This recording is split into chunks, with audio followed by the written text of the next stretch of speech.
जीवन्मुक्तिप्रदं देवं क्षमापूर्णं. Paramahamsa Nityananda is a rare living incarnation, a yogi by birth. He has been expressing his power of enlightenment since birth. He has authored more than 500 books in Tamil and English, books in Telugu, Kannada, Malayalam, Hindi, Sanskrit, Gujarati, Oriya, Bengali, Marathi, French, Malay, Polish, Portuguese, Italian, German, Danish, Spanish, Russian and Chinese, with translations in 26 languages are available. He is also an exemplary speaker with over 8,000 hours of profound life solutions through his discourses. Social services such as Annadan, free medical care, free educational services, ashrams, schools, temples, hospitals established in more than 140 places around the world offer exceptional services. A powerful spiritual healer who has healed millions of people of diseases from migraine to cancer. A Kriya Yogi who has formulated Kriyas for physical health and mental well-being benefiting thousands. A living master who offers practical solutions for our everyday problems. Having meditation centers in 151 countries including Bidadi, Tiruvannamalai, Rajapalyam, Salem, Hyderabad, Varanasi, Los Angeles, Ohio, Seattle, San Jose and Phoenix. He is the founder and spiritual head of Nityananda Dhyanapitham, a spiritual guru for 10 million followers, an incarnation who transmits the highest spiritual energy through initiation. A contemporary yogi who has revived the Vedic science of yoga worldwide through thousands of yoga centers.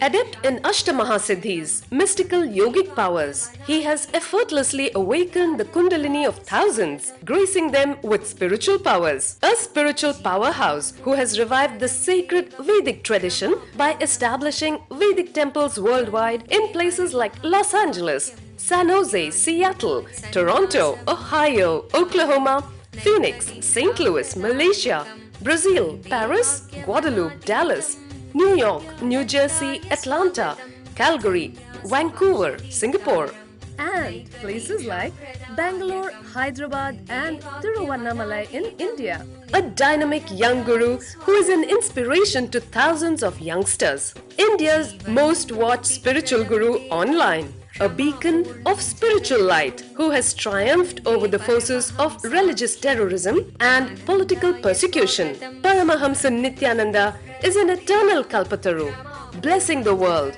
with the boons of material abundance and spiritual enlightenment.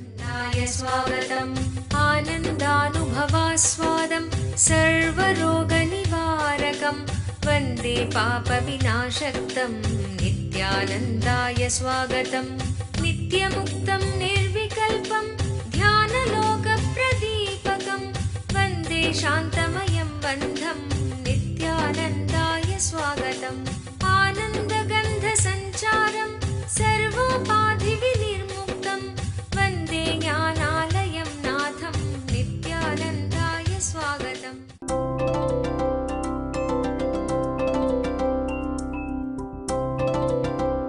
In Bhagavad Gita, 4th chapter, Jnanakarma Sannyasa Yoga, 19th verse. I'll actually explain the half of the 18th verse and 19th verse together.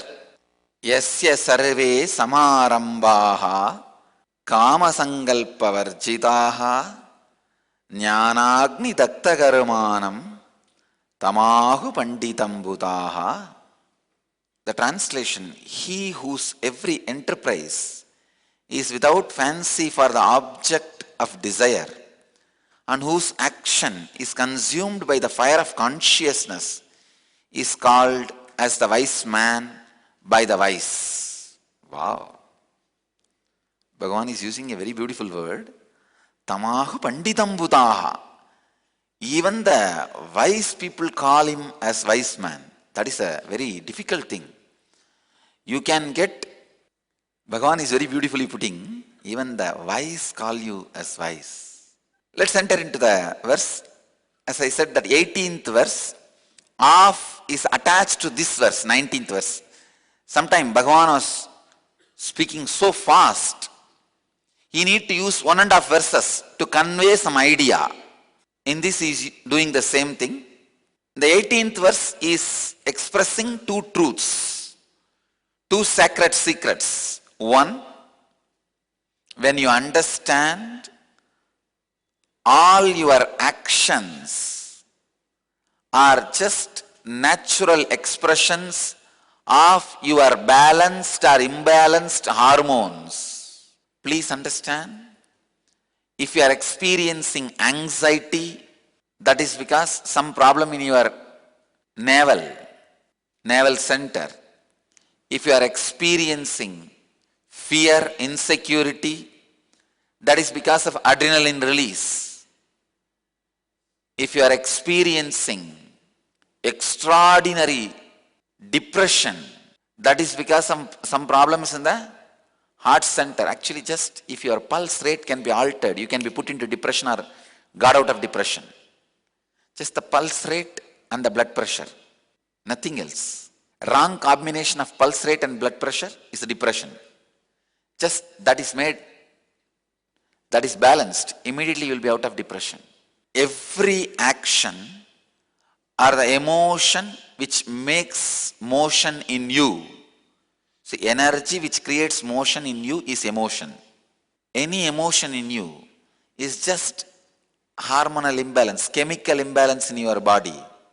Please understand, even the peace you experience through the pranayama is chemical balancing in your body. That is not permanent. You need to know, the peace or the silence you experience in your body through pranayama or kumbhaga, any action is again only balancing of chemicals. That is also not the ultimate. That is only, see, you imbalanced it by wrong actions, by right action I am balancing it. But that is not ultimate enlightenment. Only by the actionless action, which is unclutching, leads to authentic, permanent, ultimate transformation. So first thing you need to know, all the actions is just hormonal imbalance, the chemical imbalance in the body. This will liberate you from all the karmas. That is the first sacred secret Bhagavan is revealing in the 18th verse. The second sacred secret, in the inaction, understand, you become the center of all the actions of the universe. In the generator, there is one part of the generator running in high speed. There will be another one part of the generator static in the center. But the static part is the center of all the action. Everything generated. Same way, when you understand the static part in you, as you become center of all the actions of cosmos. Very beautifully Bhagavan says, Sayukta Krishna Karma Krita. He becomes the performer of all actions. And he says, he is the man of contemplation among men. Means he becomes man among men. He becomes yogi among rogis and bogis. Human beings are only three categories: yogi, bogi, rogi. Person who understands all actions are just chemical imbalance, sees inaction in action, becomes yogi. He realizes the inaction center of him is the center of cosmic actions. With all this, Bhagavan is finally saying one simple thing: be unclutched. That's it. Because when you unclutch, you understand the static part of you. The static part of you, I tell you, realizing the static part of you is the greatest strategy for life. There are only two kinds of religions on the planet Earth. Religions which started giving different strategies for a happy life. The religions which gave be unclutched, experience the static zone of you. That is the ultimate strategy for living your life. Only these two religions exist in the planet Earth. All religions can be classified under these two. One unfortunate thing, when realizing static is the only strategy, you need a group of people who are also trying to realize that, so that you are not hurt by the society, people around you. See, for example, there are some religions which gave different strategy. You can marry 4 times. You can eat 3 times. You can do this. You can do that. You need to do this, do that. When the strategies are given, easy for common man to practice. But the strategyless strategy means experience your static zone. That is the ultimate strategy. When this truth is given to you, not only you need to be realizing it, you need to have at least few people around you who are also interested in realizing it, so that you have a safe zone that you are able to realize it. You are encouraged to realize it. The truth, realize your static zone, that is the ultimate strategy in the life, is Upanishad. The group of people who are working to realize the truth are the seekers. The place where they live is ashram. This is the way seeking, seekers, ashram.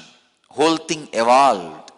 Bhagavan very beautifully says, he becomes a man of contemplation among men. Now, Bhagavan is actually adding this 19th verse to the 18th verse. He is just expanding on the second truth. How he becomes yogi. How achieving the static center of you becomes the ultimate strategy for life. Yasya sarve samarambaha kamasangalpa varjitaha jnanagni daktagarumanam tamahu pandidam butaha. Very beautiful example Bhagavan is giving. Jnanagni daktagarumanam.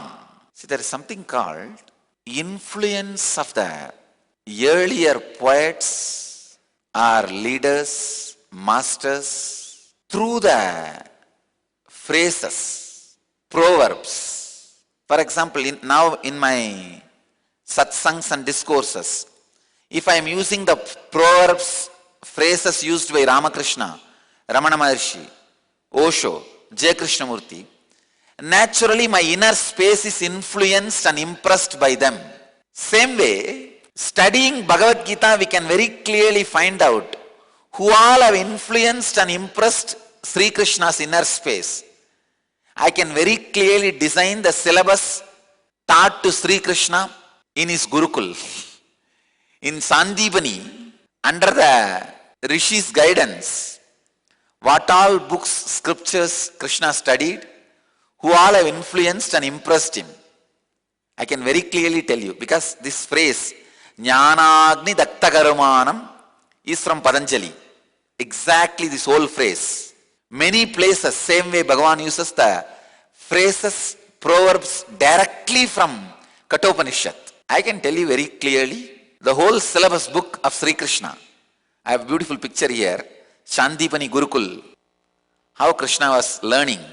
This word, Jnanagni Daktagarumanam, is directly from Patanjali.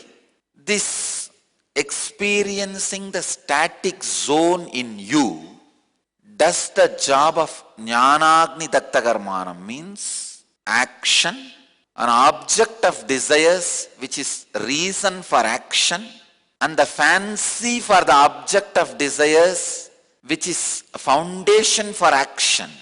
All the three gets consumed by power of consciousness, the fire of consciousness.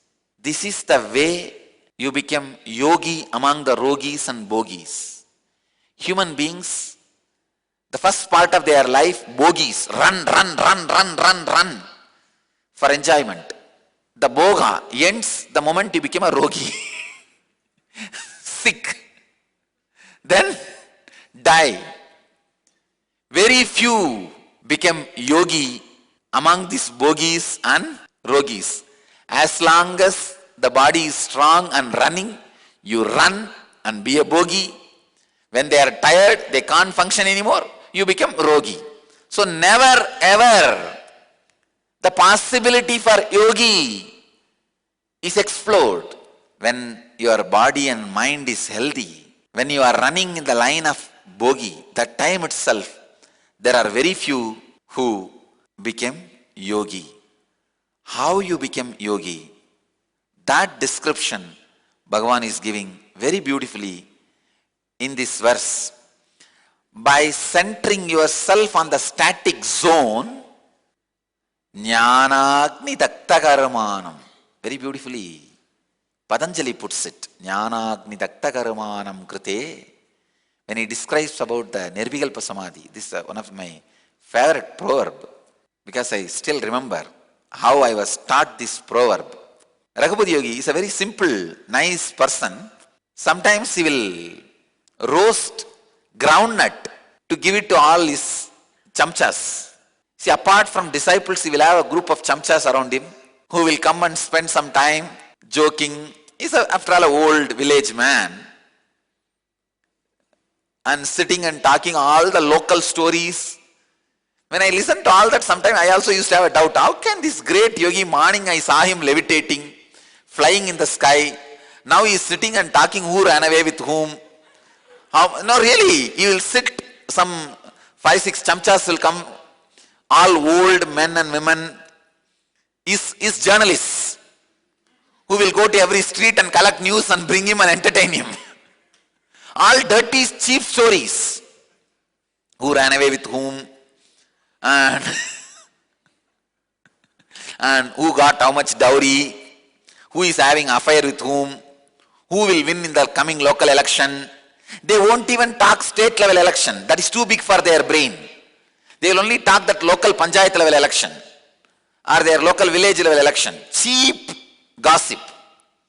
Sometimes I used to wonder, how can this yogi be like this?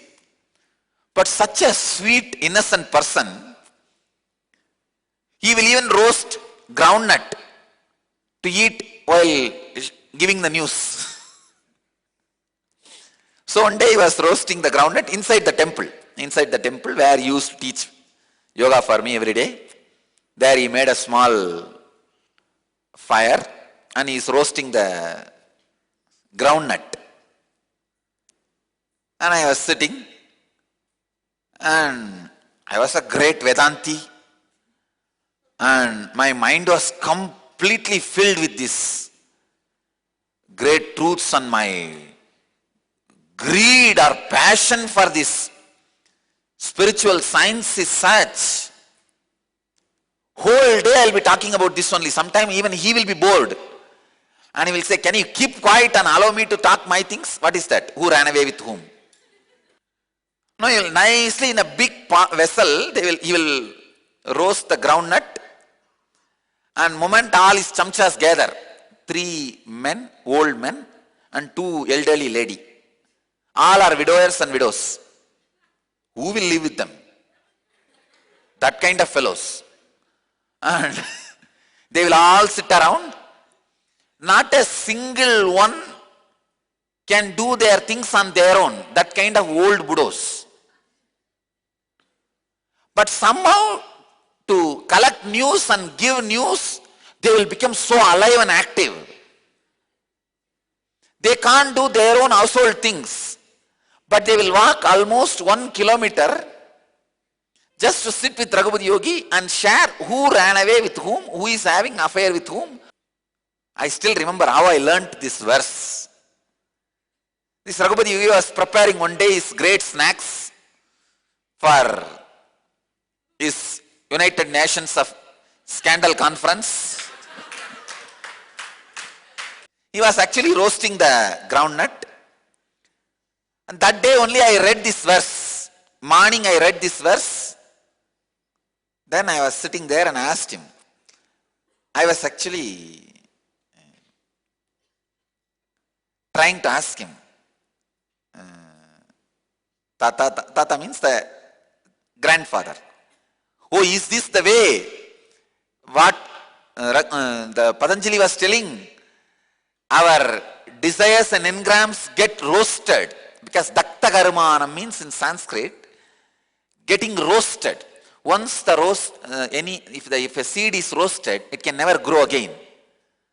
So is this the way Patanjali was telling? But that day Raghupati Yogi was too busy. He was thinking very strongly about some important local scandal. I said, Baba, no, grandfather, tell me this. Is this the way now you can see exactly, and this is the way they roast. And anyhow, after the roasting was completed, he got so irritated by my constant, questioning or nagging him. He just took a little bit of groundnut along with the mud. There used to be a sand also. He took both and threw on my face and said, even if you burn the samskaras, roast the samskaras, till the sand also becomes heat, you cannot roast other groundnuts which is constantly being fed inside. So you do your job. You need to do all this. I don't need to do all that, because if I roast my engram, that is enough for me. I don't need to become a sand where constantly all the engrams need to be roasted. You do your work, I'll do my work. Understand? He said it very clearly in Tamil. See, I was making fun of him for talking all these scandals and rumors and wasting his time without teaching me the great truths. He understood the pattern, the mind with which I am attacking him. He immediately said, hey, I only need to burn my groundnut, which I did. I already roasted. I don't need to become a hard sand. See, hard sand means an incarnation, a guru, where every groundnut when it is dumped, the sand has the responsibility of roasting it. So sand needs to be heated more than the groundnut. So you are the sand, you do your job. Why are you forcing me to do your job? In my case, I am groundnut. I have done the roasting of myself. It is now your headache. You do what you want. It was very funny, very beautiful. I tell you, that moment, this verse, I can say, became experience. Such a great moment. How can it be forgotten without getting shared? That's the reason the moment I read this verse, Jnanagni Dakta Karmanam, this incident is too important. Cannot be missed. It should be put on record. When the fire of consciousness consumes all the engrams, the reason for engrams and the foundation for engrams, Bhagavan is giving three things. Foundation of engram, fancy or fantasy. The reason for engram, object of desire, and the action which strengthens the engram. All the three, when it is consumed by the fire of consciousness, means the consciousness which becomes static, centered in inaction, you became the yogi.